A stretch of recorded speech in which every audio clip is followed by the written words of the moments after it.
자, 오늘 주신 본문의 말씀 가지고 끝까지 아름답게 마지막도 향기롭게, 끝까지 아름답게 마지막도 향기롭게 라는 제목으로 하나님 말씀을 증거하도록 하겠습니다.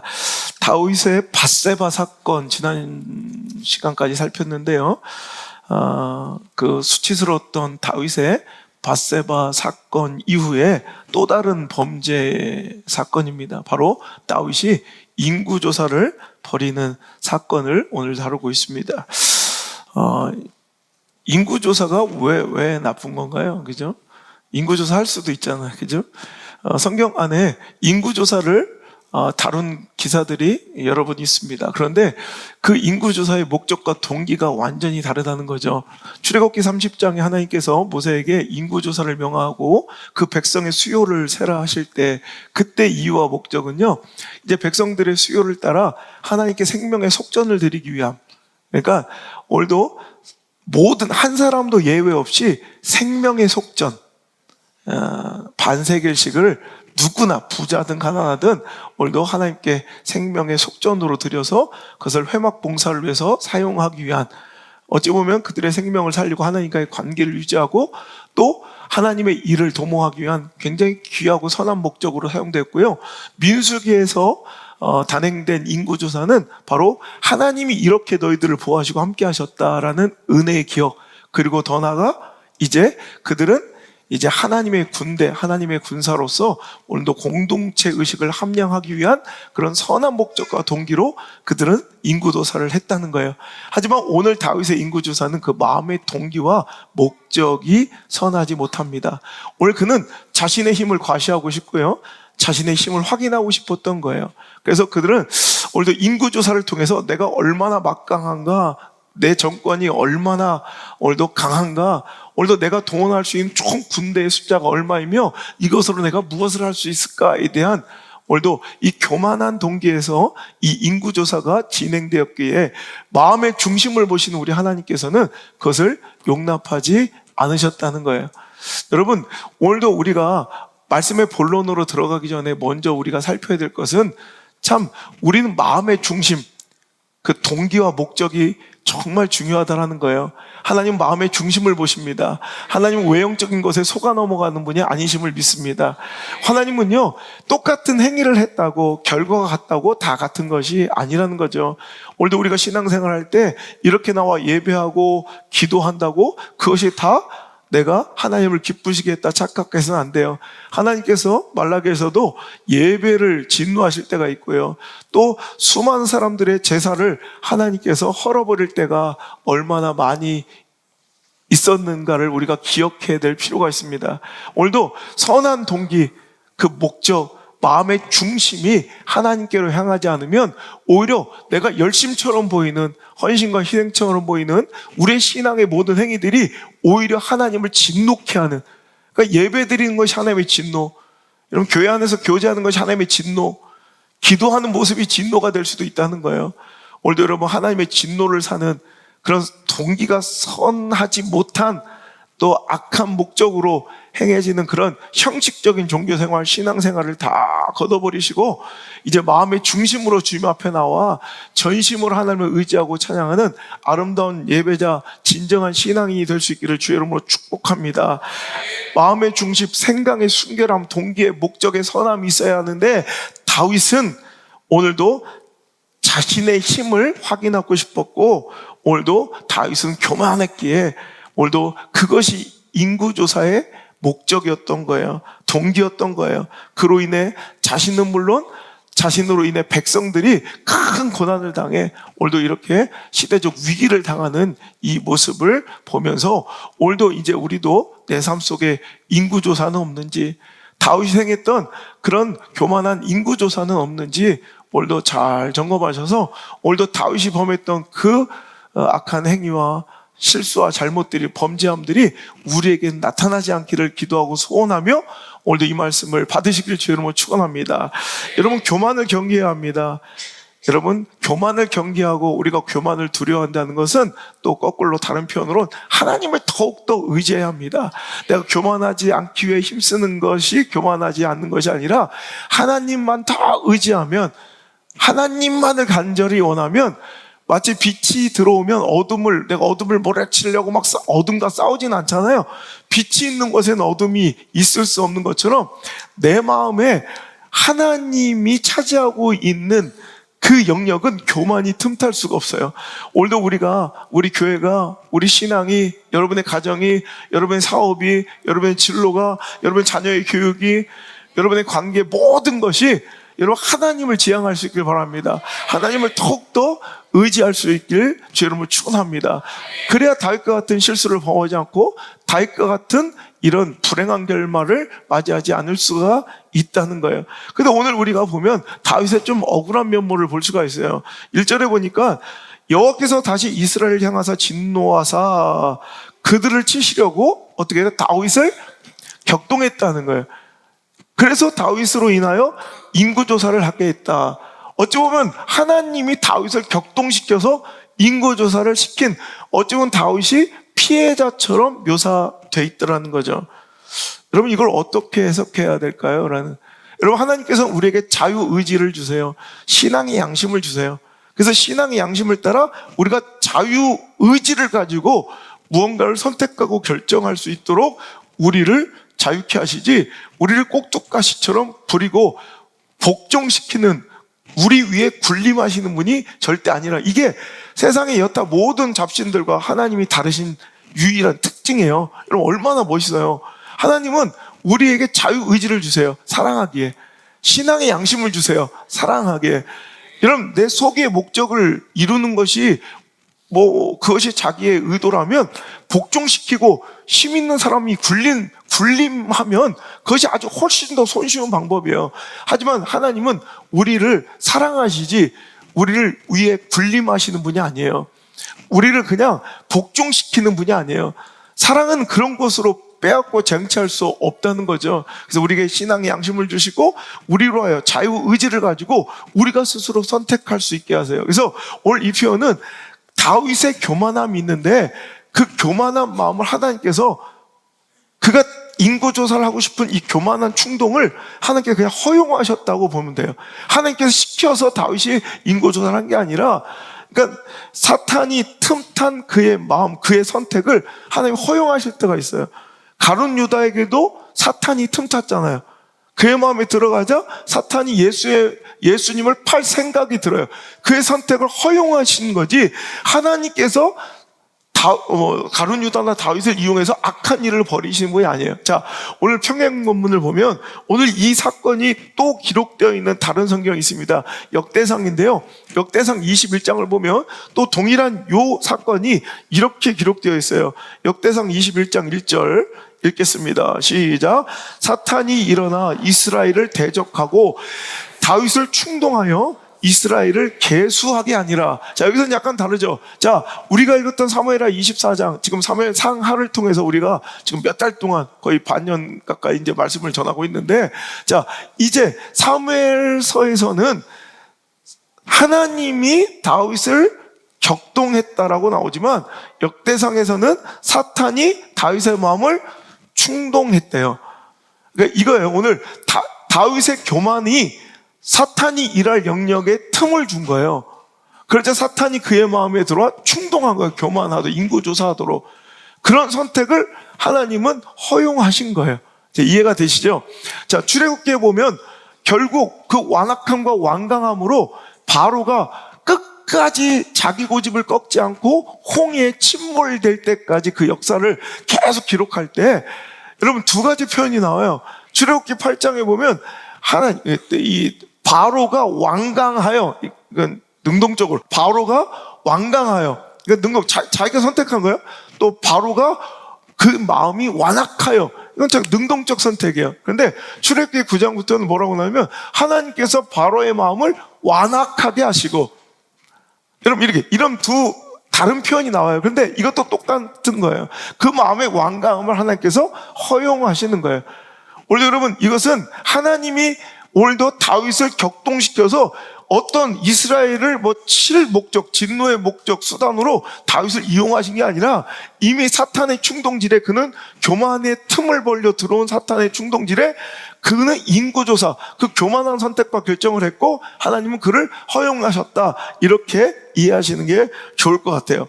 여러분, 사탄이라는 단어, 이 헬라어로는 디아블로, 여러분 잘 아시죠? 디아블로. 이 원뜻이 이 디아가 이 뭐뭐 사이, between, 누구와 누구 사이를 뜻하는 거예요. 불로 돌 던지다라는 뜻이에요. 그러니까 오늘도 사탄은요, 중간에서 사이를 벌려놓고 돌 던지는 자예요.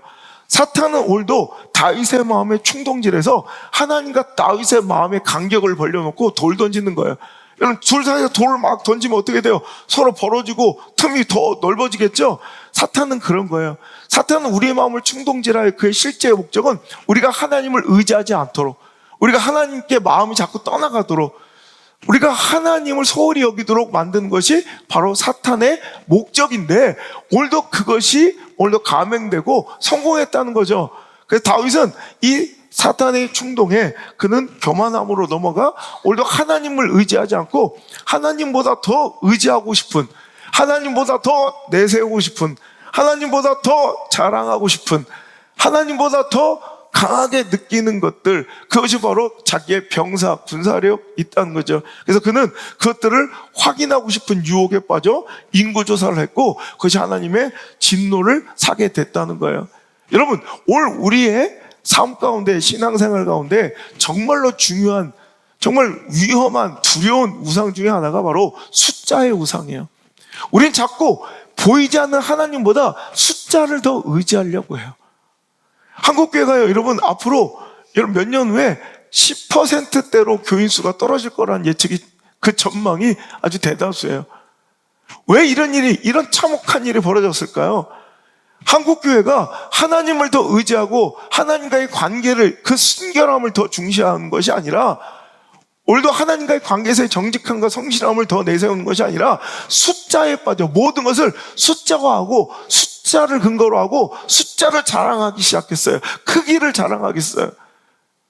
그것이 바로 한국교회의 큰 병폐였다는 거예요. 몇 명이 모이는지, 몇 평인지, 건물이 껍데기가 얼마나 큰지, 여러분 몇 년을 믿었는지, 몇 대째 신앙인지, 여러분 숫자의 우상이 우리를 진짜 순결한 하나님과의 관계에서 멀어지게 만드는 틈이 될 수 있고 위험한 함정이 될 수 있다는 걸 기억하시길 바라요. 숫자에 속지 말고, 정말로 여러분 우리가 궁금해야 될 것은 정말 이 예배 가운데 얼마나 우리가 순결한지, 하나님께 드린 그 예배가 얼마나 정직하고 신실한지, 이런 게 우리의 관심사여야 될 줄 믿습니다. 제가 많은 목사님들 이번 주에도 얼마나 스케줄이 많아요. 대부분 만나면 어느 순간부터 한국교회 관심사는 이 예배에 성령이 임하시고 정말 뜨거운 역사, 회복 역사, 변화가 일어나는 그 이유, 그 원천, 원동력은, 그 엔진은 무엇입니까? 어찌하였게 하나님께서 택하시고 마음이 합하시게 보셔서 이것에 그 은혜를 주실까요? 이걸 물어보는 사람이 잘 없어요. 몇 명 모여요? 예산이 얼마예요? 여러분, 이런 숫자의 우상에 빠진 한국교회가 역설적으로 아이러니하게도 숫자의 우상에 빠져 숫자를 자랑하다가 오히려 숫자의 감소를 다윗처럼, 여러분 이런 인구조사가 숫자를 자랑하고 숫자를 내세우려다가 올해 7만 명이 죽어 인구가 감소하는 것처럼 오늘도 우리가 자랑하는 것들이 오히려 깨어지고 박살나는 그런 모습을 볼 수가 있다는 거예요. 오늘 여러분 다윗의 교만은요, 이 요압과 같은 허접한 사람도 눈치챌 만큼 여러분 너무나도 속이 뻔한 것이었어요. 요압이요, 다윗 왕이 인구조사를 명령하자 3절 본문의 말씀 볼까요? 시작.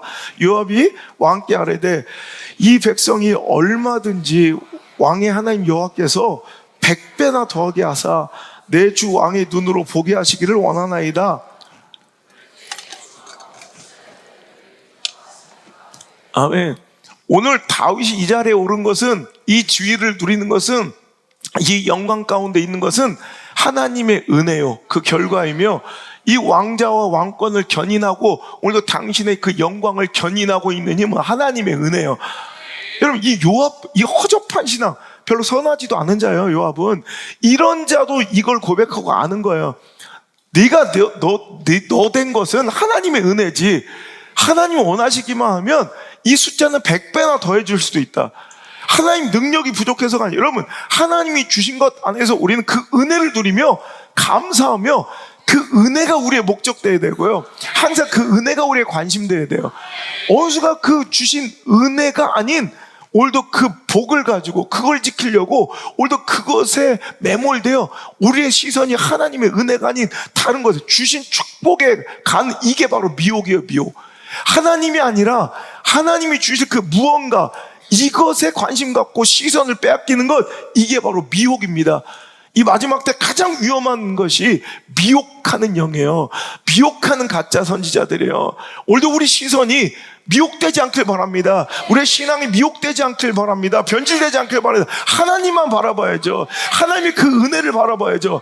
오늘도 내가 이 자리에 있는 것은, 내가 이 은혜를 누린 것은, 내가 이 왕관을 쓰고 있는 것은, 내가 이 왕좌에 있는 것은 백성들이 나를 지지해줘서가 아니에요. 하나님의 은혜구나. 하나님의 은혜를 더욱더 또렷이 바라봐야 될 때 오늘도 내 힘의 원천과 오늘도 이 권자를 견인하고 이 권력을 유지하는 건 사람인 줄 아는 거야. 그러니까 그 백성의 숫자를 세고 싶은 유혹, 충동이 다윗에게만 있는 것이 아니라 저와 여러분에게도 있을 수 있다는 거예요. 오늘도 하나님의 그 은혜보다 오늘도 내 마음이 사탄의 충동질로 나요. 오늘도 내 삶이 유지되고 내가 누린 이 기쁨이 견인되고 있는 힘이 다른 곳에 있다 착각하여 그것에 마음 뺏기고 시선 뺏기고 있는 것이 바로 우리의 인구조사인 줄 믿으시고요. 하나님을 더 바라보시길 바라요. 하나님의 은혜만 더 갈망하고 간청하시길 바라요. 여러분 그것이 바로 겸손이고요. 그것이 바로 교만을 피하는 여러분 유일한 길인 줄 믿습니다. 사역의 위기, 인생의 위기를 흔히 번아웃이라고 얘기해요. 표현합니다. 이런 번아웃 많이 들어보셨죠? 많은 사람들이 번아웃 됐다, 번아웃 돼서 쓰러졌다. 저도 번아웃을 굉장히 두려워했어요. 모든 에너지와 힘과 열정을 다 쏟아내고 인풋이 없는 채 자꾸 아웃풋만 하다 보니까 뭔가 소진되고 고갈되는 느낌에 여러분 엘리야처럼 주저앉아 펑펑 울면 나는 이제 끝났다고 로뎀나무 아래 오늘도 엎드리고 싶은 그런 충동이 바로 번아웃이에요. 그래서 많은 목회자와 사역자들이 번아웃을 두려워합니다. 저도 항상 번아웃을 두려워했는데 원수가 그런 생각 드는 거예요. 번아웃이 두려운 것이 아니라 그보다 훨씬 더 두려워해야 될 것들이 있다. 여러분 심리학에서는 번아웃 외에도 여러분 볼아웃이라는 표현이 있어요. 혹은 브라운아웃이라는 표현이 있어요. 우리는 번아웃밖에 모르지만 모든 열정과 에너지 다 쏟다가 우리가 지쳐서 쓰러지는 것만 탈진이라고 생각하지만 여러분 그보다 더 위험한 게 버아웃이에요. 여러분 어떤 신입사원이 들어가서 일하다 보면 막 두려워요. 열정을 다 쏟아요. 막 그러다 보면 탈진할 수 있어요. 근데 버아웃은 시간이 쭉 지나 처음엔 긴장되고 어떤 업무를 맡았을 때 막 떨리고 그 밤을 새우고 막 열정을 쏟았었는데 어느 순간 이 일이 너무 능숙하게 반복되다 보면 답습되다 보면 너무 쉬워져 일이. 그래 의미가 가치를 찾을 수 없어. 재미없어. 심심해. 이게 버아웃이에요. 이게 더 위험한 거예요. 열정 없이 그냥 답습되는 일. 이제 스킬과 노하우, 테크닉, 내 경험 짬밥으로도 충분히 해낼 수 있는 거. 그렇다면 우리 사역과 신앙 가운데 더 위험한 것은 차라리 번아웃. 내가 하나님께 언제 한번 격렬하게 모든 걸 다 쏟아서 내 한계까지 쏟아내 모든 걸 쏟아붓고 차라리 번아웃이라도 되면 아름다운 신앙이야. 근데 어느 순간 답습되는 신앙. 여러분 우리에게 가장 위기는 바로 버아웃처럼 반복된 신앙의 행위들 가운데 이게 의식화되고 형식화돼가지고 습관이 돼가지고 이제 그냥 능숙하게 돌아가 가만히 놔둬도 브라운아웃은 전구의 필라멘트가 너무 낡거나 전압이 약할 때 그것이 이제 제대로 힘을 발휘하지 못하고 전구가 브라운색, 갈색으로 변할 때를 표현하는데 그래서 브라운이에요. 그래 브라운아웃. 이제 열정이 다 소모된 거예요. 그래서 어느 순간 그 끝쯤 가면 이제 열정 없이 초심을 잃어버리고 그냥 하는 거예요. 꾸역꾸역. 이게 브라운아웃이에요. 여러분 무엇이 더 두려울까요? 저는 번아웃을 두려워하다가 언젠가부터 수년 전부터는 이 버아웃을 두려워하며 기도해요. 이 브라운아웃을 두려워하며 기도해요. 차라리 번아웃을 두려워할 때가 오히려 차라리 뜨겁고 좋은 때예요. 여러분 제일 타락하고 변질되기 쉬울 때가 언제예요? 버아웃이 왔을 때예요. 충분히 잘해. 가만히도 잘 돌아가. 이제 이 목회의 짬밥이 좀 있다 보면 테크닉, 노하우, 스킬이 설교 좀 별로 안 해도 돼. 두려워하지 않아도 그냥 여러분 저라고 설교 거리가 없겠어요? 솔직히 여러분 그냥 설교하라면 하루 200편도 해, 200편도.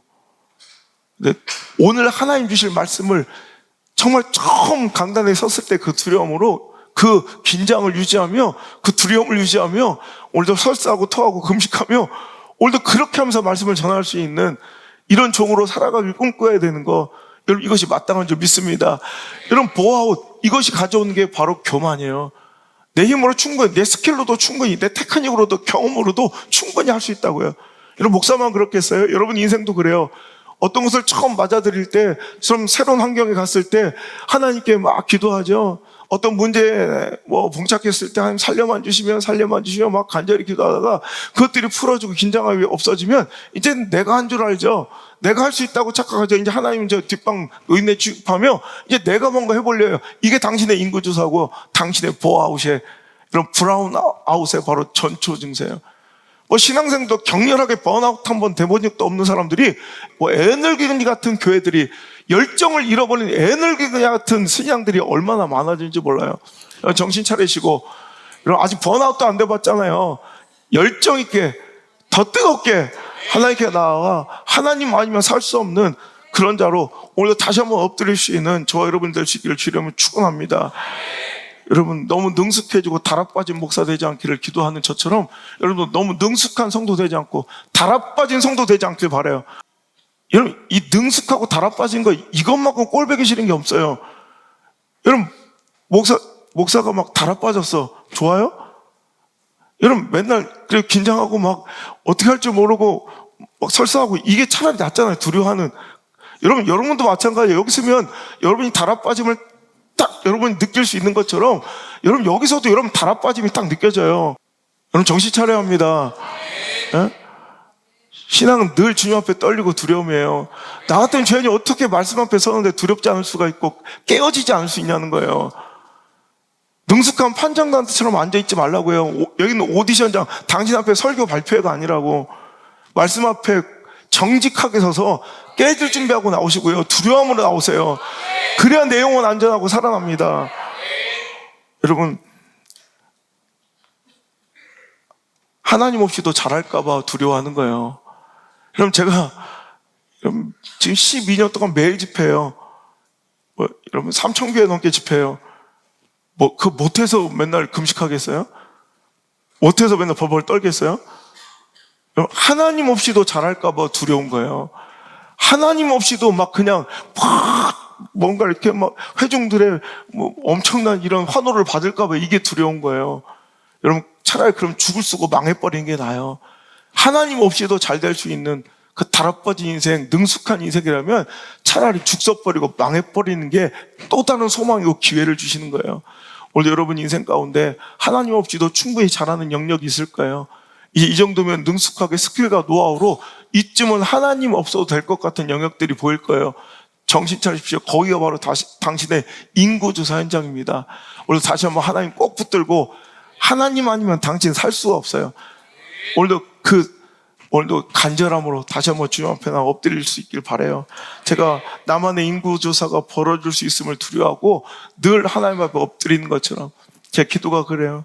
개척 때부터 지금까지 이 기도 시편 71편 18절의 기도예요. 하나님이여 내가 늙어 백발이 될 때에도 나를 버리지 마시며 내가 주의 힘을 후대에 전하고 주의 능력을 장래의 모든 사람에게 전하기까지 나를 버리지 말아주세요. 아침마다 일어나면 여러분 항상 제가 하나님 저 버리지 말아주세요. 저 떠나지 말아주세요. 저는 벌어지고 티끌이고 쓰레기오니 저 떠나시면 하나님 떠나시는 순간 저는 아무것도 아닙니다. 제가 저희 존재를, 제 정체를, 제 본질을 알고 있사오니 주님 내가 백발이 될 때까지 이 입술이 닫혀질 때까지 눈 감을 때까지 하나님 저 떠나거나 버리지 마시고 입술에 선포되는 말씀이 진짜 설교되게 해주세요. 1,000번째 매일 드리는 기도 제목이에요. 그냥 설교자로 죽게 해주세요. 설교자로. 이런 우리 자기 새끼 뭐 되고 막 이런 거 한 번도 기도해 본 적 없어요. 그냥 마지막까지 설교하게 해주세요. 이게 제 1,000번째 지금 여러분 매일같이 드리는 여러분 기도의 제목이에요. 여러분의 기도 제목은 뭐예요? 하나님 없어도 되니까 잘 먹고 잘 사는 거예요?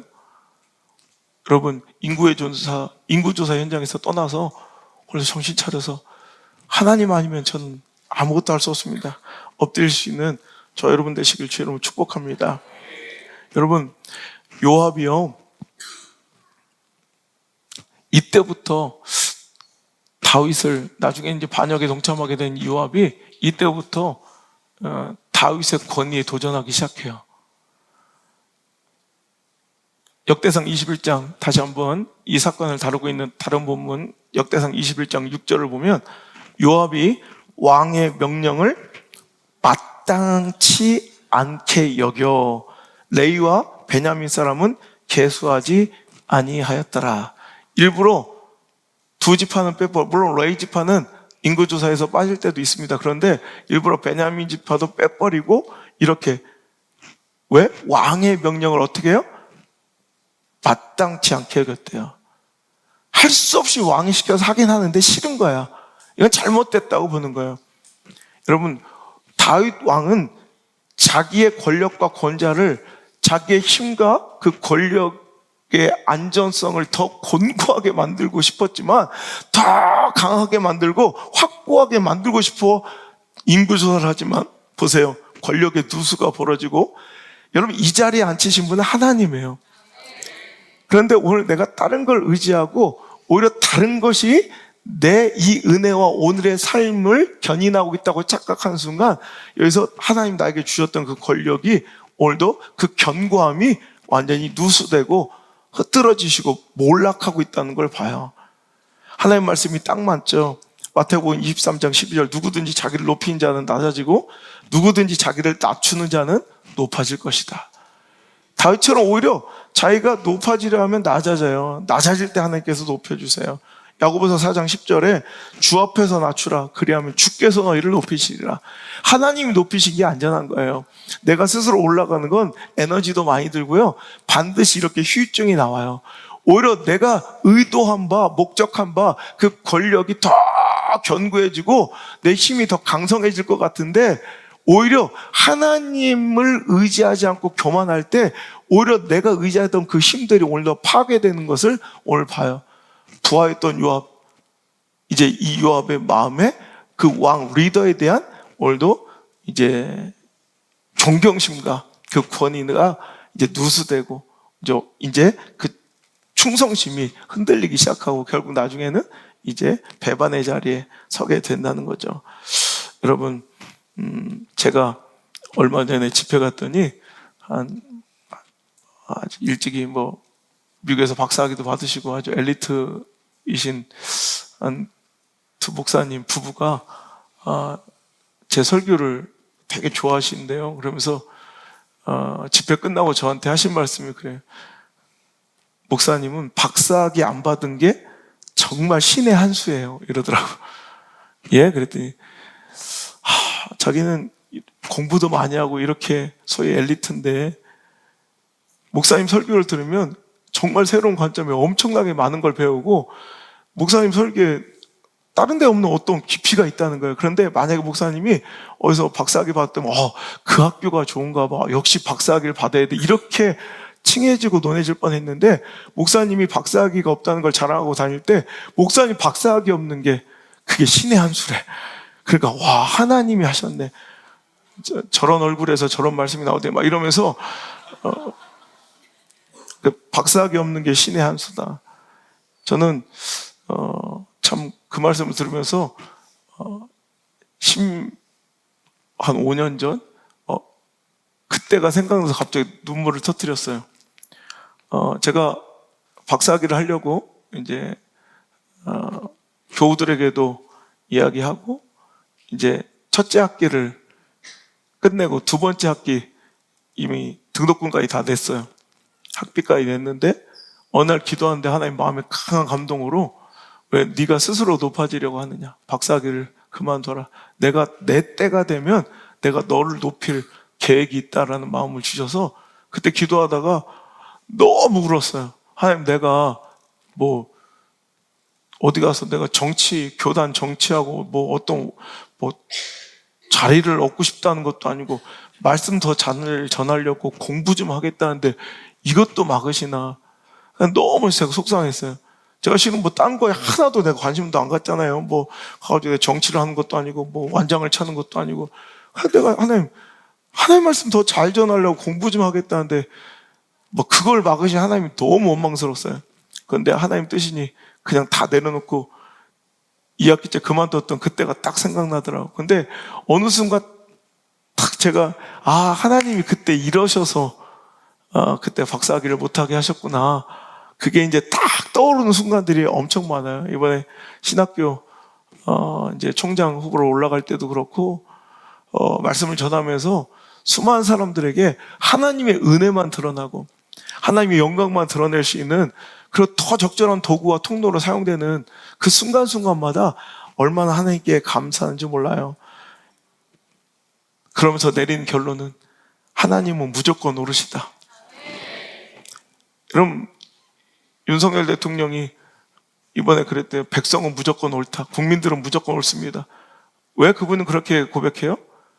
그 권력이 거기서 나오니까 그래요. 그럼 우리 국가의 주권은 국민에게 있어요. 이게 헌법. 그러니까 국민은 무조건 옳은 거예요. 여러분, 그것처럼 주권이 중요한 거예요. 내 모든 삶의 주권은 누구에게 계세요? 하나님께 계세요. 그러니까 하나님 무조건 옳으신 거예요. 뭘 하라든 하지 말라든 더 가가지고 쟁취하고 승리하라든 아니면 하나님 앞에 완전히 깨어져 엎드려 오히려 희생하라든 하나님은 무조건 옳으신 거예요. 오늘도 내가 스스로 교만하여 하나님보다 더 의지하고 신뢰하려고 했던 것들을 경계하시고 두려워하며 내가 할 수 있다. 내가 한번 해보겠다. 여러분 이게 바로 교만이거든요. 이 착각하게 만드는 모든 것들을 다 버려버리고 두려워하고 이제 하나님만 더욱더 의지할 수 있기를 주의 이름으로 축원합니다.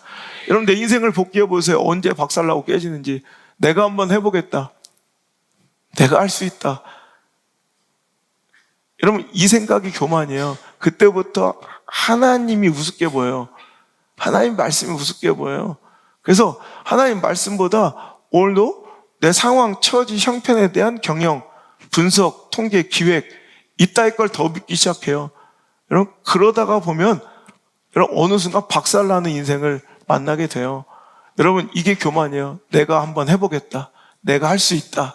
라는 이 착각. 이것을 불러일으키는 여러분 주변에 뭐가 있습니까? 관계가 있습니까? 그거 깨트리세요. 그걸 불러일으키는 뭐 물질이 있습니까? 여러분 뭐 기회들이 있습니까?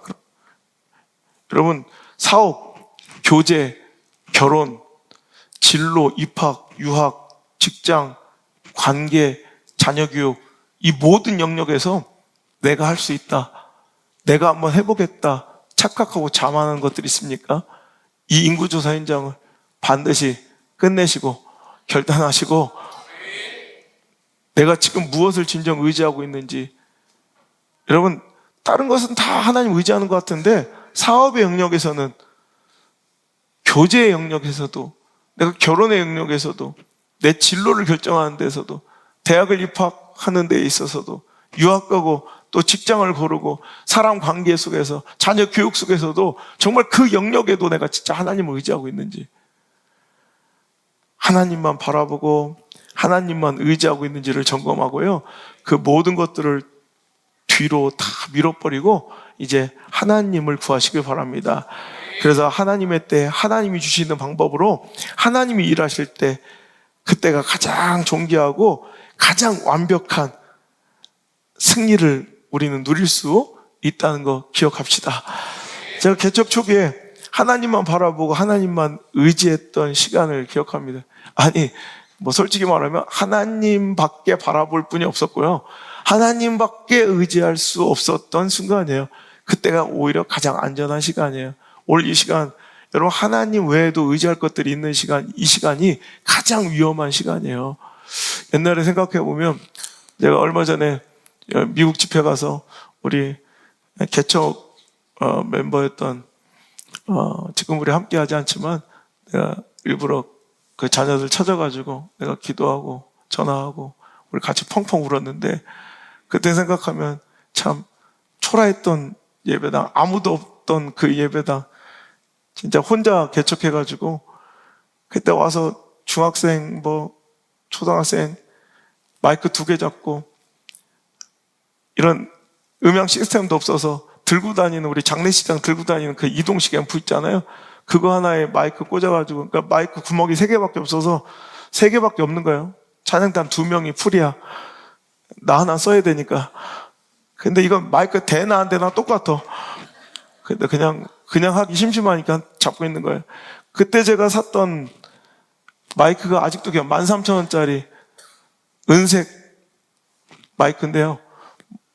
내가 인터넷 쇼핑 같은 거 못하는데 그때 막 하나님의 은혜와 은총으로 성령의 기름 부음을 받아 그때 성공을 했어요. 네. 그때 아직도 기억나. 그 멘트가 노래방용 마이크, 은색 노래방용 마이크래. 그게 13,000원짜리 샀는데 댓글, 그 13,000원짜리 하나를 사는데도 댓글을 얼마나 찾아봤는지. 그래도 댓글에 뭐 결론이 뭐냐면 어떤 건 와 쓰레기다, 뭐 어떤 건 뭐 그냥 괜찮았다, 뭐 복불복이더라고요. 괜찮은 게 오면 괜찮고 쓰레기가 오면 쓰레기인 거예요. 그래서 그 댓글을 보고 저는 뭐 다른 걸 제품을 살 수 있으면 좋은데 돈이 그거밖에 없어. 그 마이크밖에 못 사. 그래서 기도에 들어간 거예요. 하나님, 내가 마이크를 더 좋은 걸 살 수 있으면 좋겠습니다만 지금 내가 13,000원짜리 이거밖에 못 살 능력이니까 15,000원 있었거든요. 전 재산이. 하나님, 좋은 놈을 보내주옵소서. 금식을 했어요. 올 때까지, 배송될 때까지 금식을 했다니까. 좋은 놈 오게 해달라고. 좋았는지 안 좋았는지 아직까지도 확인이 불가해요. 소리가 안 나와서 잘. 스피커가 안 좋으니까. 애들 둘이 서가지고 막 다다다 떨면서 그 은색 마이크 13,000원짜리 갖고 예배할 때 실은 그때가 더 좋았어요. 지금은 내가 13,000원짜리 하나 사는데도 이렇게 하나님께 간절할 수밖에 없었던 제가, 어떤 때는 뭐 1,300만 1억 3천을 지출할 때도 내가 금식 함께 하는가? 뭐 이런 생각을 해요. 물론 하나님 대의를 위해서 많은 일을 해야 되니까 그런 것까지 제가 뭐 살피지 못할 때도 있어요. 하지만 그 정신만큼은 전 잃지 않아야 된다고 생각을 해요. 그래서 늘 하나님께 기도하고 겸손한 모습으로 주님 앞에 서려고 몸부림을 쳐요. 여러분, 목사만 그러겠습니까? 여러분, 여러분도 그래야 될 줄 믿습니다. 이제 좀 알겠다 싶을 때가, 여러분, 위기가 찾아올 때요. 돌고래는 멋지게 점프할 때가 작사를 맞을 때래요. 오늘도 여러분, 이제 좀 뭐 알겠다, 좀 이제 뭐 신앙생활을 좀 이제 능숙하게 하겠다 생각하는 요때, 오늘도 감격과 두려움과 떨림 없이 와서 그냥 시간 되면 앉아있는 나의 모습을 볼 때 이 말씀의 주인공이 나이고, 인구조사하고 있는 다윗이 말씀의 거울에 비춰보니 내 모습임을 여러분 꼭 발견하시길 바라고요. 오늘 이 말씀이 당신을 정신 차리게 해서, 그런즉 선줄 생각하는 자는 넘어질까 조심하라. 오늘 섰다고 생각할 때, 내가 잘 나간다고 생각할 때, 내가 의롭고 잘 믿고 있다고 생각할 때 팍 넘어질 걸 조심하는 그런 저와 여러분 되시기를 간절히 바랍니다. 여러분, 이번 항저우 아시안게임, 저는 아시안게임 올림픽 저는 굉장히 저는 좋아하는 사람이에요. 왜냐하면 이런 국제대회는 꼭 있어야 된다고 생각하는 게, 그때 비로소 우리가 알지도 못했던 종목, 비인기 종목, 그 선수들 그럴 때라도 응원하고 좀 관심 갖잖아요. 여러분, 그런 종목이 있었는지는 알았겠어요? 그런 종목 관심도 없잖아요. 그런데 저는 그럴 때라도 좀 우리 선수, 물론 그런 비인기 종목들도 최소한 4강쯤 올라가야 그나마 한번 좀 쳐다봐 주지만, 여러분, 좀 그런 무명의 선수들, 비인기 종목들도 좀 관심 가져주길 바라요. 저는 그래서 아시안게임이나 올림픽 있으면, 특히 올림픽은 또 세계벽이 너무 높으니까 아시안게임에 묻혀졌던 수많은 땀과 노력들이 이제 조금 결실을 맺고 사람들에게 인정받는 시간 되는 것 같아서, 나하고 아무 상관없는 분들이지만 그냥 그게 굉장히 좋아서 응원 많이 해줘요. 근데 이번에 굉장히 열받는 사건이 있었어요. 뭐 지금 일본하고 뭐 금메달 뭐 10개 넘게 차이 나가지고 우리가 3위로 밀려났지만, 그때는 뭐 1개, 2개 차이로 2등, 3등을 막 할 때 그 금메달 1개가 되게 아쉬울 때, 롤러스케이트 종목에서 3000m 계주 알죠? 3000m 단체 경기 계주 3명이 단체로 뛰는데 마지막 주자 한 선수가 앞에 두 선수가 너무 잘해서 이건 따라올 수 없는 격차를 만들었어요.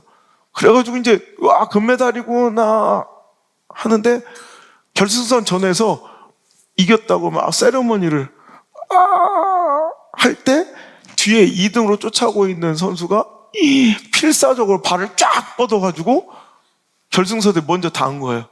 그래서 비디오 판독을 했더니 그 대만 선수 2등한 대만 선수의 롤러스케이트 그 바퀴가 한국 선수보다 먼저 들어왔어요. 계측을 해보니까 0.01초 차이. 그러니까 결승선 통과해서 0.01초만 참고 들어와서 손 들면 되는데 교만한 거예요. 미안합니다. 그 선수 뭐 관계자 있으면. 내가 볼 땐 교만했던 거예요. 자기도 엄청 후회하더라고. 욕 엄청 먹고. 끝나기 전에 환호한 거예요. 세레모니. 그러다 역전당한 거예요. 그 대만 선수는 이락 스타가 됐는데 재밌는 거냐. 그러고 2주 뒤에 반전. 여러분 이건 모를 거예요. 그 대만 선수를 찾아보다가 대만 뉴스에 그 선수가 나오는데요. 2주 뒤에 국내 대회에서 똑같은 일이 또 벌어졌어요. 그 금메달 0.01초 차이로 금메달 땄던 그 선수가 다른 대회에 나가가지고 결승선 앞에서 세레모니 하다가 뒷선수한테 바로 14일 날 일자에 신문에 나왔더라고. 0.03초. 내가 내린 결론이 인간은 누구나 교만에 연약하다. 야, 한번 지가 그렇게 필사의 노력으로 겸손한, 여러분 다리 쫙 벌리는 게 뭐 쉽겠어요? 겸손한 거예요. 막 모습은 추해도 누구나 멋지게 이러고 들어오고 싶죠. 근데 막 가래기를 쫙 벌려가지고 그 쫄바지에 얼마나 무한해요. 그런데도 겸손하게 발 뻗어서 0.01초의 은혜로 금메달 땄어요. 그럼 평생 그거 은혜 기억하며 살아가야 될 것 같은데 딱 12일 뒤에 제가 똑같은 짓거리 하는 거야. 이러다가 쫙 해가지고 0.03초 차이. 오늘 여러분 우리가 들어야 될 메시지예요. 오늘도 우리가 지금 세레모니하고 팔 펼치고 있어요. 높이 뻗어오른 그 세레모니 팔이 필요한 게 아니라 지금 이 순간은 모은 기도의 손이 중요한 거고 무릎 꿇은 그 겸손의 무릎이 여러분 필요할 때인 줄 믿으시고 다시 겸손의 자리로 돌아오시길 바랍니다. 인생은요 어차피 두 노선의 반응인 것 같아요. 절망적일 때 있고 잘 나갈 때 있어요. 요때 반응 잘하면 승리예요. 여러분 우리 인생의 승리의 비결에 대해서 지금 6개월 동안 배우고 있잖아요. 인생의 승리는 인생의 두 트랙, 두 노선이 있는데 그때 반응 잘하면 돼요. 첫 번째 절망할 때 여러분 겸손하게 하나님 의지하면 되고 그럼 잘 나갈 때 교만하지 말고 정말 방심하지 말고 하나님 더 의지하면 돼요. 이거예요. 여러분 베드로전서 5장 7절 8절 한번 읽어볼게요. 시작. 너희 염려를 다 주께 맡기라. 이는 그가 너희를 돌보심이라. 근신하라 깨어라. 너희 대적마귀가 우는 사자같이 두루다니며 삼킬 자를 찾나니. 자, 오늘도 5장 7절 절망적일 때 그 염려 많고 근심 많을 때 어떻게 하면 돼요? 염려를 다 하나님께 맡기고 하나님 의지하면 돼요. 그리고 조금 잘 나갈 때 형통할 때는 여러분 어떻게 해야 돼? 방심하지 말아야 돼. 근신해야 되는데 방심해. 근신하여 깨어 있어야 될 때 방심하니까 우는 사자, 사탄이 마귀가 우는 사자처럼 삼킬 자를 찾고 있는데 방심하다 먹히는 거예요. 방심하다 지는 거예요. 여러분 근신하시길 바라요. 그래서 여러분 기도를 요청하고 금식이 선포될 때 오늘도 여러분 그 방심하고 또 세레모니에 팔을 올리려 할 때 하나님 주신 기회일 수 있어요. 후회하지 말고 오늘도 근신하시는 이런 귀한 결단의 시간 되길 바랍니다. 여러분 교만은 패망의 지름길이에요. 잠언서 16절 18절의 말씀처럼 교만은 패망의 선봉이고 거만한 마음은 넘어지면 앞잡이에요. 오늘도 여러분 그럼 무조건 내일 미래는 결정돼 있어요. 교만하고 거만하고 자만하는 것들은 무조건 져요. 필패야 필패. 여러분 승리를 예약하고 살아도 오늘 하루를 견디기 힘든 신앙의 여정인데 여러분 망할 길로 가고 있으면 얼마나 안타까워요. 여러분 교만하고 있다면 그건 무조건 망할 길이에요. 안 봐도 알아 안 봐. 뭐 사업의 아이템이 어떻지 뭐 그 사람 스펙이 학위를 어디까지 땄든 뭐 누가 밀어주고 백이 있던 저는 하나 딱 교만한 거 보고 아 저건 망했구나. 100% 망해요. 뭐 이건 예외가 없어요. 아 저 거만하다. 100% 망해요 그건. 뭐 뭘 해도 안 돼요. 오늘 그러니까 오늘도 내가 교만하고 자만하고 있다면 정신 차려야 돼요. 망할 길이에요, 망할 길. 다시 겸손의 자리로, 다시 승리의 자리로, 회복의 자리로 돌아올 수 있길 바랍니다. 우리 세계 역사에도 흑역사 중에 하나가, 전쟁의 흑역사 중에 하나가 1939년 11월에 겨울전쟁이라는 거 들어보셨어요? 소련이 작은 나라 핀란드를 침공한 거예요. 여러분, 말도 안 되는 이런 현격한 전력의 차. 소련은 어떻게 생각하냐면, 이 핀란드 정도는 원래 이 북유럽의 패권을 스웨덴과 이제 소련이 막 이제 서로 패권 전쟁을 하는데, 그 중간에 껴있는 게 이제, 고래싸움에 새우등 같은 게 요게 핀란드인데, 이제 스웨덴 함부로 막 못하니까 이제 핀란드로 눈을 돌려서 핀란드를 공격하는데, 11월, 겨울에 이제 그래서 겨울전쟁이에요. 근데 소련은 금방 먹을 수 있다고 생각하고요. 이게 까짓 것들은 뭐 아무것도 아니니까. 하도 그럴 것이요. 핀란드는 소련의 100만 대군의 침공, 100만 명이 동원돼 있어요. 100만 명이 밀고 들어오는데 핀란드는 인구가 없는 거예요. 싹 다 총동원했어요. 남자는. 이때 10대들도 막 왔어요. 자원했는데 그래봤자 30만 명이에요. 그 어린애들까지 다 합쳐봤자 30만 명인데 정예군대 100만 명이 왔어요. 거기다가 소련은 전차가, 탱크가 6,500대. 그런데 핀란드는 32대. 6,500대 중에 32대. 그것도 32대는 급하게 계약해서 갖고 온 노옵션이래. 깡통 전차. 무기도 장착되지 않은 32대와 6,500대. 전투기가 3,800대 대 112대. 3,800대 112. 병력은 아까 몇 명? 100만 명 대 30만 명. 말도 안 되죠. 그러니까 소련은 금방 핀란드 정도는 며칠이면 함락시킬 수 있다고 그냥 확 밀고 들어왔는데, 이런 변수가 생기는 거예요. 소련도 춥다면 추운 데인데, 소련 사람, 추위에 아주 혹독한 추위에 익숙할 만큼 익숙한 사람들이 소련인데, 소련도 감당할 수 없는 엄청난 추위가 있더래, 핀란드는. 혹독한 추위. 학을 뛰었대요. 거기다가 핀란드 사람들은 맨 눈에서 사니까 그냥 스키를 겁나 잘 타. 거기다가 사냥으로 먹고 사니까 그냥 삶 자체가 전투훈련이래, 그냥 삶 자체가. 그래서 그리고 자기들은 그냥 금방 가서 딱 며칠 만에 함락할 거라고 생각해서 별로 탱크나 전력에 위장도 안 하고 들어왔는데, 그 핀란드 군대는 설상의 위장복, 하얀색 위장복 있죠? 그게 거기서부터 하얀 위장복에 이제 스키 타고 귀신처럼 출몰했다가 도망치는 게릴라전과, 이 사냥 잘하는 사람들이 저격수로 사람 한 명 한 명 다 죽이는데, 그래가지고요, 이 소련군 100만 명 중에 36만 명이 여러분 사상자가 나와요. 100만 명 중에 36만 명이. 사망이 16만 명이고 부상이 18만 명. 그래서 몇 달 동안 진짜 계속 지리한 싸움 가운데 결국 물론 압도적인 우위에 나중에는 이제 핀란드가 일부 장악되고 1944년에 이제 휴전협정, 정전협정을 맺을 때까지 좀 이렇게 힘들었지만, 핀란드가 결국 진 모양새긴 하지만 세계에서 가장 여러분 놀림거리가 되고, 소련군은 아직도 그 핀란드에 대한 트라우마가 생길 정도로, 여러분 이렇게 교만해서 쉽게 이길 거라고 생각하면 아이성 전투처럼 박살나는 일이 벌어져요. 우리 여러분 교만하고 살지 마세요. 승리의 비결은 겸손이에요. 내가 진짜 너무 내가 죄송한 분이 한 분이 있어요. 제가 지금까지 미래 예측하면 다 맞았잖아요. 지금까지 한 번도 안 맞은 적이 없고, 개척 때부터 우리 엄집사가 저를 신뢰한 이유가, 개척 때 앞으로 이런 일이 이런 세상이 올 것이다 하면 지금까지 다 맞았거든. 딱 하나 틀린 게, 그래서 지금 이 시간 이 책을 통해서 정정하려, 그 오타니에 대한 예측, 제가 선택 시리즈 할 때 책에도 썼어요. 집중하라. 던지든지 치든지. 일본에선 먹혔을지 모르겠지만 메이저리그에서는 안 될 것이다. 겁나 잘해. 그래서 오타니한테 미안하다는 말 하고 싶고요. 잘할 수도 있구나.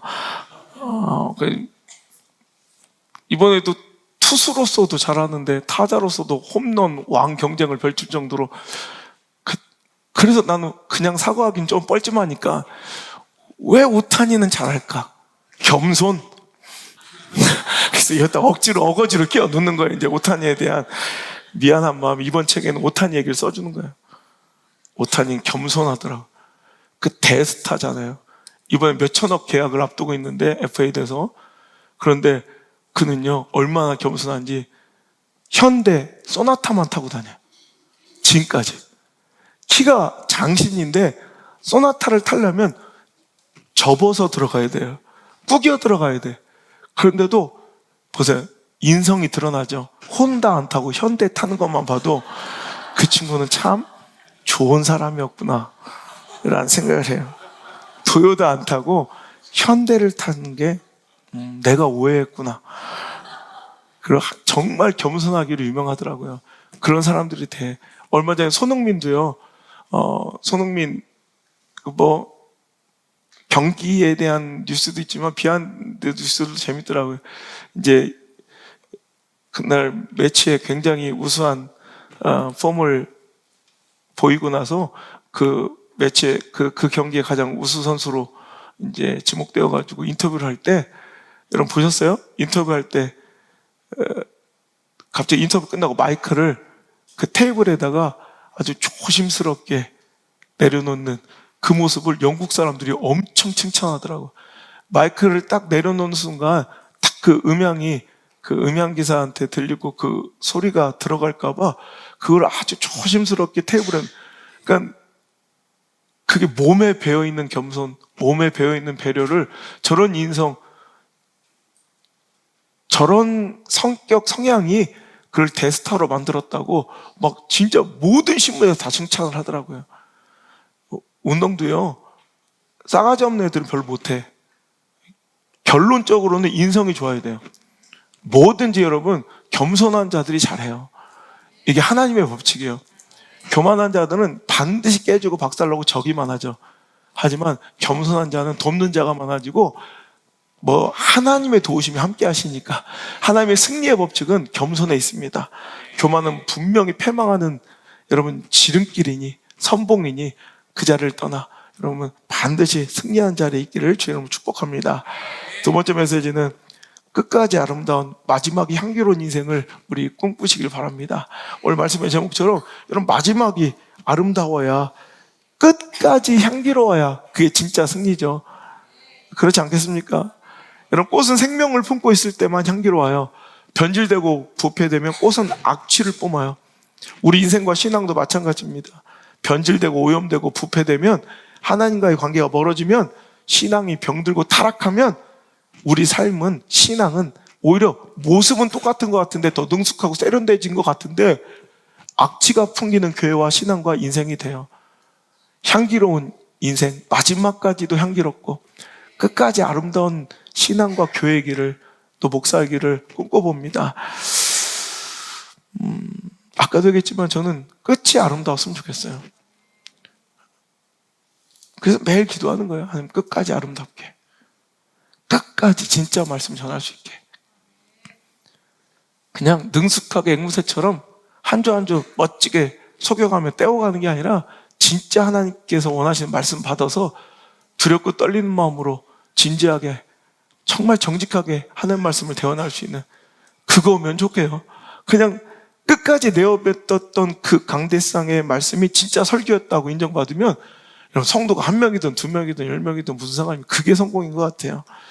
제가 존경하는 우리 최병남 목사님이라고 대형교회 대전중앙교회 원로 목사하시고요, 교단 합동측 교단의 총회장 하셨고 한기총회 회장하셨던 우리 최병남 목사님이 이제 70세 은퇴하시고요, 진짜 목회를 해야겠다고 이런 막 제도, 시스템, 정치 안에 갇혀져 있는 그런 목회 갖자 말고 하나님 부르신 그날까지 내가 진짜 목회 해야겠다고, 나는 하나님께 두려워, 하나님 못 뵙겠다고 다시 개척을 하셔서 진짜 오직 성령, 오직 은혜, 얼마나 뜨겁게 목회하시는지 지금 81살이신데 저랑 가장 소울메이트, 만나면 영적 선배이고 또 스승처럼 매시기도 하지만 진짜 제 가장 친한 친구 중에 하나예요. 둘이 만나면 그냥 꼭 끌어안고 막 눈물이 흘러요. 맨날 인사 그냥 꼭 끌어안고 있는 거예요. 그냥 계속. 내가 매년 그 교회 집회를 가는데 이제 지난주에도 갔다 왔어요. 내년에도 또 가는데 참 난 저렇게 순결하게 예배하며 저 연세에도 그렇게 하염없이 하나님께 눈물로, 목사님이 저를 좋아하신 이유가 안 목사도 눈물이 많아서, 하나님 앞에 눈물이 많아서. 근데 목사님도 똑같아요. 눈물이 많고 그 연세에도 마르지 않은 눈물로 하나님 은혜 구하며 어린아이처럼 기도하는 그 모습이 전 너무 도전이 돼요. 여러분, 제 목사님과 그 사모님이 저한테 어제 그러시더라고요. 목사님 너무 고마워요. 매년 변치 않아서 우리 목사님 위해서 맨날 기도합니다. 안성 목사님 끝까지 마지막까지 저 모습이길 기도한대요. 전 이게 가장 진짜 위대한 기도고 이게 그 가장 진짜 인생의 성공, 목회의 성공인 것 같아요. 여러분, 끝이 아름답고 끝까지 아름다운, 끝이 향기롭고 끝까지 향기로운 우리 성도들과 우리 예배가 되었으면 좋겠습니다. 제가 온양 아산에 연합성회를 갔는데 한 분이 오셔서 막 사진을 찍기를 청하시고 사인을 받으시면서 목사님 저 기억 안 나시죠? 그래서 예, 죄송합니다. 제가 기억을 못 하겠습니다. 했더니 목사님 10년 전 봤대요. 제가 어디 상가에 조그만 교회 거기를 자비랑 집회를 와주셨대. 근데 그때 그 모습하고 오늘 이 모습하고 똑같아. 안 변해서 너무 감사하다고 인사를 하면서 울면서 가시더라고. 앞으로 10년 뒤에도 안 변할 수 있을까요? 20년 뒤에도 안 변할 수 있을까요? 여러분, 이거예요. 이게 저의 가장 간절한 기도 제목이에요. 누군가 책을 고르는 좋은 기준에 대해서 여러분들은 별로 필요 없는 정보겠지만 그냥 들어두세요. 저는 귀가 솔깃하다는 좋은 책 고르는, 어떤 때는 제가 100권 정도를 책을 사면 그 중에 한 60, 70권 쓰레기예요. 제 서재에 꽂지도 못해요. 근데 진짜 그렇게 해서 딱 한 권을 만나면 또 서재에 또 꽂는 거예요. 제 진짜 서재, 요 목양실에 있는 가짜 서재 말고 진짜 서재에 이제 꽂을 데가 없어요, 이제 더 이상. 그래서 이제 버리고 좋은 것만 딱 꽂아야 되는데 한 100권 사면 한 60, 70권은 아주 쓰레기고 그중 한 30권 안에서도 정말 좋은 책 한두 권을 만나면 그렇게 행복해. 그러니까 너무 손실이 큰 거야.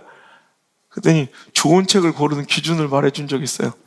아무 책이나 붙들고 그 책의 3분의 2 지점을 펴래. 3분의 2 지점의 오른쪽 중하단 부분을 읽으래요. 그러니까 책이 있으면 관심 없지? 미안해. 나만 흥분해서 3분의 2 지점을 펼쳐, 뒤쪽. 그리고 그 중에서 중하단 오른쪽에.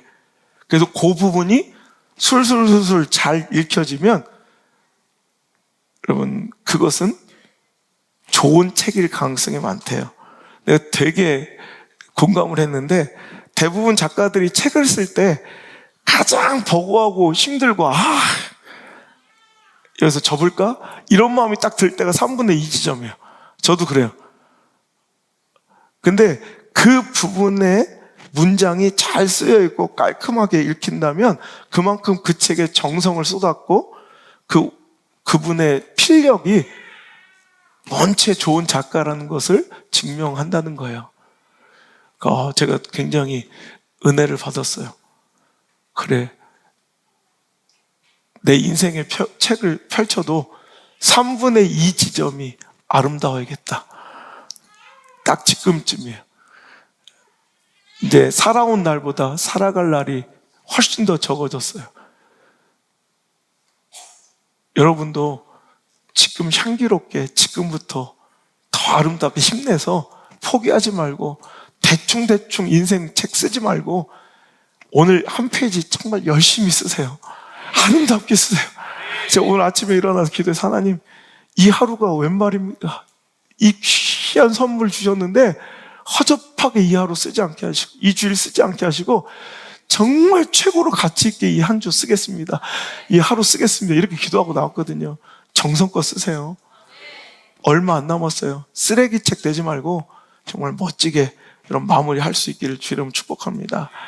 끝까지 마무리도 향기로우려면 우리 내가 끝까지 하나님 붙들 수 있느냐, 이 싸움인데, 다윗처럼 다른 데 눈을 돌리고 다른 걸 자랑하고 다른 데 관심 갖고, 여러분 다른 거 의지하는 것보다 하나님께만 내 마음 쏟고 집중할 수 있는 내가 될 수 있는가, 이 싸움인데, 여러분 저는 이런 생각해요. 여러분이 하나님이 수단과 도구가 되지 않았으면 좋겠어요. 그럼 언젠가는 여러분 하나님 떠나가요.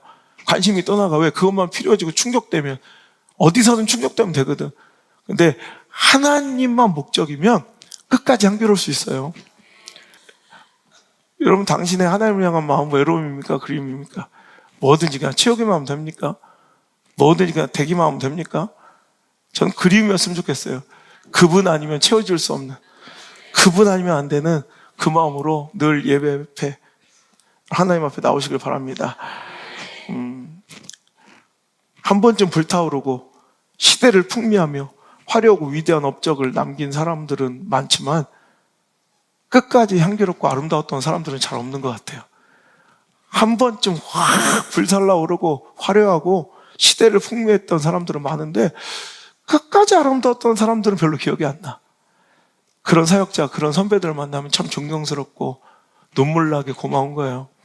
덜 화려하고 무명이어도 끝까지, 아니 끝도 아름다운 인생, 참 보기 드물지만 우리가 꿈꿔봐야 할 줄 믿습니다. 우리 그런 멋진 교회, 멋진 목사, 멋진 성도로서, 참 그리스도인으로서 하루하루 우리 끝까지 잘 경주하고 살아갔으면 좋겠습니다. 이제 다음 주로 이제 말씀이 이제 이번 시리즈가 마무리가 되는데요. 마지막이 가까워지니까 이런 생각돼요. 제가 얼마 전에 그냥 되게 눈물이 났던 장면이 있어요. 그냥 한 사진을 보고 내 인생이 저랬으면 좋겠다라는 생각을 가졌어요. 차두리 선수의 이제 마지막 은퇴 경기, 차범근 선수의 아들 차두리가 은퇴할 때 모습이에요. 이게 그렇게 저는 눈물이 나대.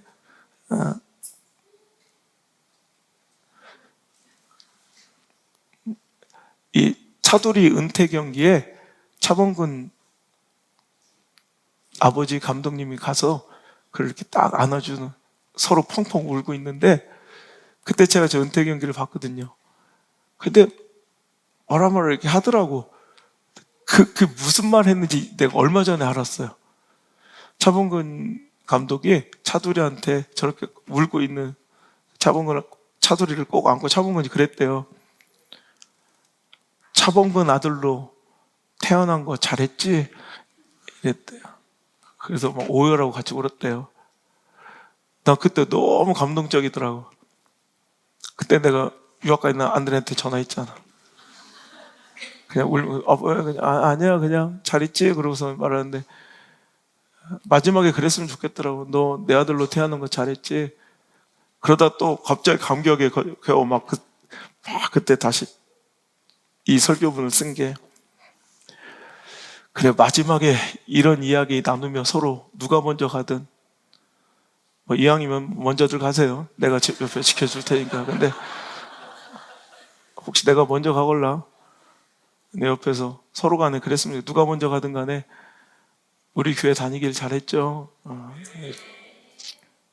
좀 빡세고 힘들었지만 당신 자녀들 영혼, 신앙의 양육 여기에 바뀐 거 후회 없죠. 그러면 서로 펑펑 울 수 있는 그날이 오게 되길 꿈꿉니다.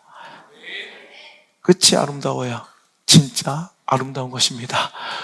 오늘도 흐트러지지 말고 하나님만 의지하며, 우리 영혼은 하나님께 있을 때, 하나님 안에 있을 때가 가장 안전한 때임을 믿습니다. 찬양합니다.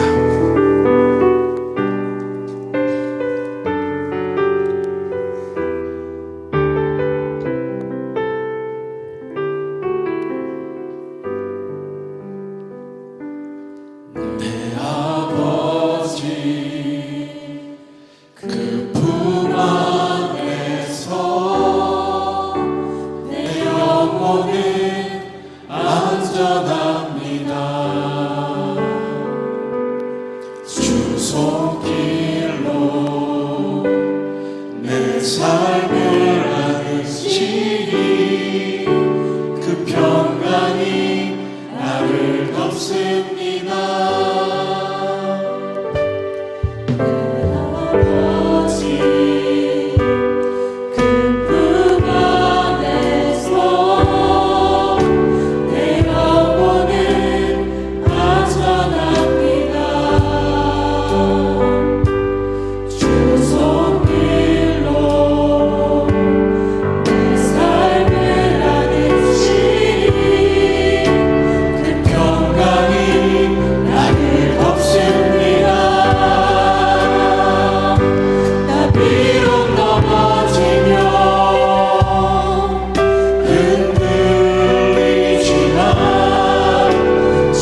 크신 이름도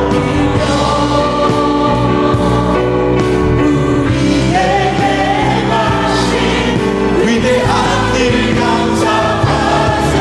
오 주의 신실하신 그 사랑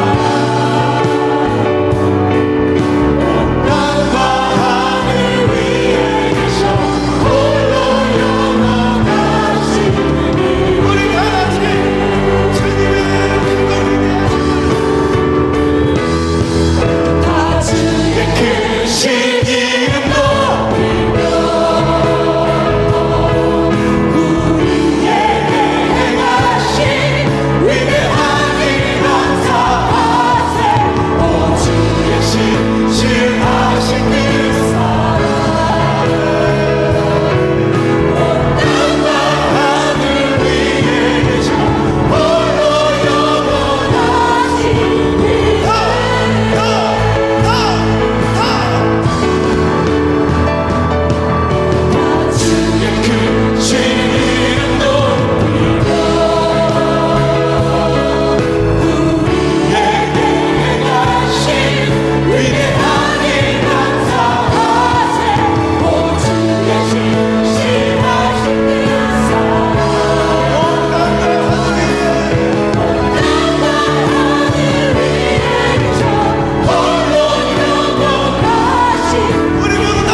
신실하신 그 사랑 온 땅과 하늘 위에 온 땅과 하늘 위에 계셔 홀로 영원하신 이 할렐루야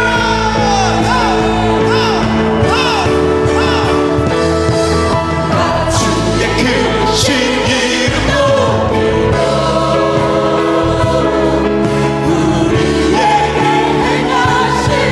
위대한 일 감사하세.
안전함을 고백합니다. 오늘 내가 이 자리에 있는 것은 주님의 은혜이며 그 무엇도 그 누구도 대체할 수 없는 하나님의 능력과 영광이 내 삶을 견인하고 내가 누린 이 모든 축복과 은혜를 이끌고 있음을 고백합니다. 그것을 망각하고 잃어버리며 다른 것에 눈 돌리고 다른 것으로 대체를 했던 나의 모든 인구조사를 이 시간 박살내버리게 하시고 다시 전적으로 하나님을, 다시 전적으로 하나님만 의지하고 바라보는 귀한 성도들, 겸손한 자리를 회복한 성도들 다 될 수 있도록 축복하여 주옵소서.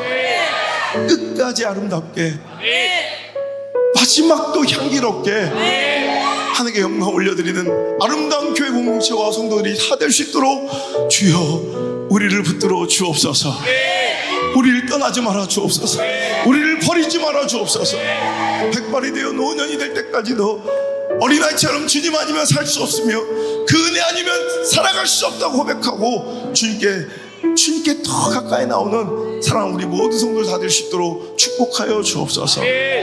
오늘도 함께 예배하며 전국 각지에서 또 시차를 극복하고 또 전 세계 곳곳에서 함께 예배하는 우리 사랑하는 미디어 성전 성도들을 축복하여 주시고 교만의 자리에 내려오게 하시고 인구의 조사의 자리를 중단하게 하시고 오직 하나님만 의지하고 하나님만 바라고 하나님만 꿈꾸고 하나님만 사랑하는 우리 모든 성도들 될 수 있도록 축복하여 주옵소서. 이제는 주 예수 그리스도의 크신 은혜와 내 하나님 아버지의 놀라우신 사랑과 가장 좋은 것으로 오늘도 우리를 인도하실 보혜사 성령님의 그 따뜻한 인도하심의 손길이 오늘 이 자리에 나와 다시금 주님만 바라보고 주님만 꿈꾸기로 결단하고 흐트러졌던 내 시선과 분주했던 내 마음을 주님께 다시 한번 고정시키기, 오늘도 다시 삶의 현장으로 돌아가 믿음의 승리의 삶을 결단하며 돌아간 모든 성도들 머리에 이제부터 떠나가지 마시고 1초도 떠나지 마시고 1초도 떠나가지 마시고 영원토록 함께 머무시기를 간절히 또 간절히 축원하옵나이다. 아멘.